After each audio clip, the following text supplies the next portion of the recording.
You are listening to my show. My name is Loretta Nash. So, welcome to the Loretta Nash Show. It's actually on another place. It's called Lord's Blog. So, I got two names for it. And I am reading from I'll Take My Stand by 12 Southerners. This is from a first edition book that I got at the library. They were discarding books and I found it, and it's kind of faded, so it's in fair condition. First edition, 1930. I am reading the first article in the book. It is called Reconstructed but Unregenerated by John Crow Ransom, and it's a bunch of theses, and I am in the fifth one of this article. And I'm going to go ahead and start reading on this. So, reconstructed but unregenerated. I get it right. One of these times I'll get it right. I know I'll get the next ones right. Okay, part 5. Then the North and the South fought, and the consequences were disastrous to both. The northern temper was one of jubilation and expansive, and now it is no longer slacked by the weight of the conservative Southern tradition. Industrialism, the last form of pioneering and the worst, presently took the North, and in the due time has now produced our present American civilization. Poverty and pride overtook the South, poverty being her institutions into dispute and to sap continually at her courage, and a false pride of inspire and taste for the thought of fresh pioneering project, and to doom her to an increasing physical enfeeblement. Yeah, it's true. It is only too easy to define the malignant meaning of industrialism. It is the contemporary form of pioneering. Yet, since it never consents to define its goal, it is pioneering on principle, and with an accelerating speed. Industrialism is a program under which men, using the latest scientific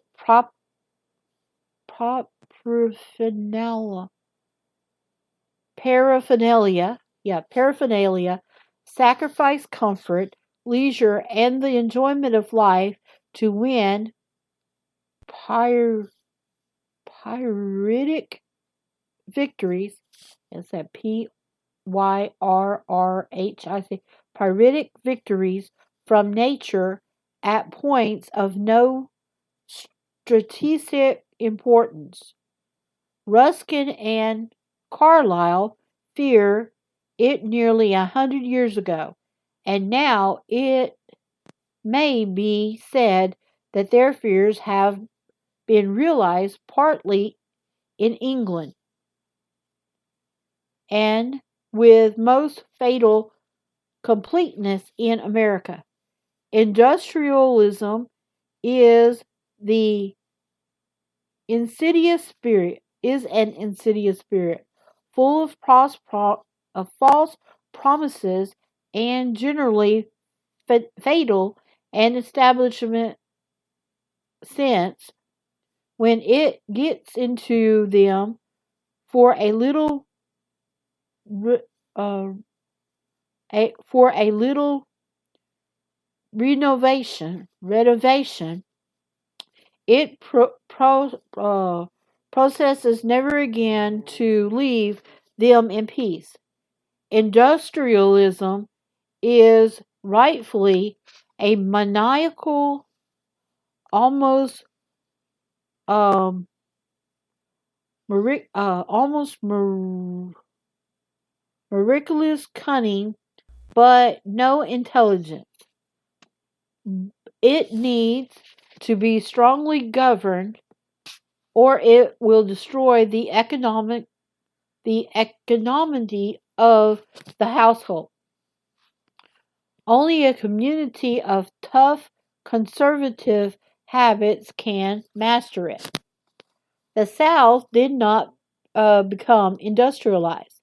She did not repair the damage of her old establishment either, and it was part because she did not try hard enough. It was in part because she did not try hard enough. Hers is the case to cite when we would show how the good life depends on the adequate pioneering and how the pioneering energy must be kept ready for a call when the establishment needs overhauling. The Southern tradition came to look rather pitiable, pitiable in its perseverance with the 12th century. 12th? Yeah, 12th century had arrived. No, uh, okay, give me a sec. Let me rewind. The Southern tradition came to look rather pitiable in its persistence when the 20th century had arrived, for the establishment was quite uh, de- depreciated. Un- Unregenerated Southerners were trying to live the good life on on shabby equipment and were grotesque in their efforts to make an art out of living when they were not distinctly making a living. In the country districts, great number of these broken down Southerners are still to be seen in patched blue jeans, ancestral fences, sitting on ancestral fences, shotguns across their laps, and hound dogs at their feet, surveying their unkept acres while while they comment commend shrewdly on the ways of God. It is in their defect that they have driven a too easy and unmanly bargain with nature, and that their authenticism is based on insufficient labor. Uh, Basically, pretty much talking about the hillbilly. Pretty much what we were, and still kind of are. Okay, let me get back to the story or the article. But there is something heroic, and they may prove to be yet something very valuable to the Union in their extreme attachment to the to the certain to a certain theory of life. They have kept up a faith which was on the point of perishing from this continent. Of course, it was only after the Civil War that the North and the South came to stand in polar opposite of each other. Immediately after Apoplectic, Appomattox, I know what that Appomattox.